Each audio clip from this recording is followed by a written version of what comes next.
جب میں عشاء کی نماز پہ کھڑا ہوا تو پیچھے سے ساتھیوں نے آ کے بتایا کہ والدہ کا انتقال ہو گیا۔ مختصراً بتاتا ہوں، میری ساؤتھ افریقہ کی تشکیل تھی، پیچھے والدہ کی طبیعت بہت خراب ہو گئی، مجھے بھائی نے بولا جنید بھائی آ جائیں واپس کیونکہ امی جا رہی ہیں، امی نے اب نہیں رکنا۔ تو میں نے ساتھیوں سے کہا، انہوں نے کہا یار چلے جاؤ کیا فرق پڑتا ہے، یہ پھر یاد کرو گے ساری زندگی۔ اب میں سوچتا رہا، اب میں نے امی کو فون کیا، میں نے کہا اماں آ جاؤں، کہا نہیں ہرگز نہیں آنا۔ تو میں نے کہا کیوں؟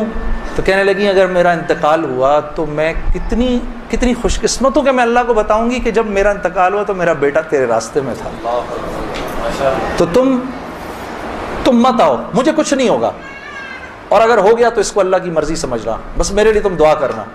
اللہ کی شان، امی کا انتقال نہیں ہوا اس میرے 40 دنوں بعد میں واپس آیا تو بہت خوش ہوئی، گلے لگایا، کہا دیکھو میں نے کہا تھا اللہ نے مجھے زندہ رکھا جب تک کہ تم نہیں آتے واپس۔ پھر میری حضرات نے 10 دن کی اور تشکیل کر دی کینیڈا کی، تو میں نے کہا اماں پھر 10 دن کے لیے بھیج رہے ہیں، جاؤں نہیں جاؤں؟ نہیں چلے جاؤ، میں تو بالکل ٹھیک ہوں۔ میں نے کہا جی ٹھیک ہے۔ میں جس دن گیا ہوں اس دن ہم ٹورانٹو میں مرکز میں بیٹھے ہوئے تھے، تو وہ پوری ٹورانٹو کی شورا سامنے بیٹھی ہوئی تھی، میرا بیان تھا۔ بیان کے دوران ایسے موبائل پڑا ہوتا ہے، میں نے رکھا ہوا تھا کہ بہن کو بولا ہوا تھا کہ اگر اماں کو کچھ ہو مجھے فوراً بتا دینا۔ میرا موبائل بند ہو گیا، میں سمجھا خراب ہو گیا، اب وہ چلے ہی نہ کسی طرح سے۔ خیر میں نے اس کو چھوڑے رکھا، میں بات کرتا رہا، اس کو نہ چھیڑیں، چھوڑ دیں اس کو۔ تو میں نے اس وقت جب میں عشاء کی نماز پہ کھڑا ہوا تو پیچھے سے ساتھیوں نے آ کے بتایا کہ والدہ کا انتقال ہو گیا۔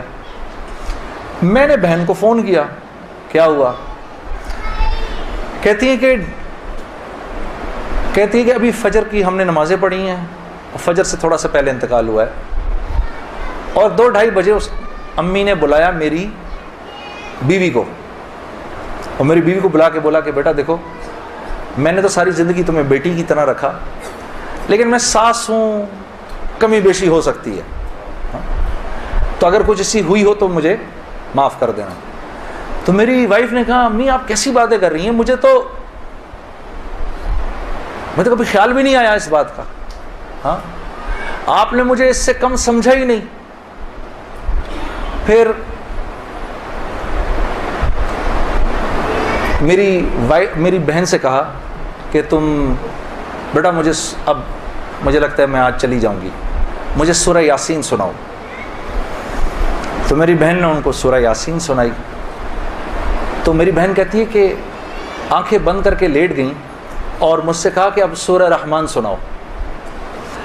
تو سورہ رحمان پڑھتے پڑھتے میری امی نے آنکھیں کھولیں، اور آنکھیں کھول کے میری بہن سے کہا کہ منیزہ یہ دیکھو یہ کس قدر ایک حسین عورت تمہارے ساتھ کھڑی ہوئی ہے، ذرا اپنے اس طرف دیکھو کتنی حسین عورت کھڑی ہے تمہارے ساتھ، بیٹا یہ مجھے لینے آئی ہے۔ تو میری بہن کہتی ہیں کہ اماں یہاں تو کوئی نہیں کھڑا، نہیں اس کے پیچھے دیکھو، اس کے پیچھے بھی کچھ لوگ کھڑے ہیں۔ تو میری بہن کہتی ہے کہ میں نے کہا اماں تو چلیں پھر کلمہ پڑھیں، پھر آپ کے جانے کا وقت ہے۔ کہا اپنے ابا کو بلاؤ جلدی سے۔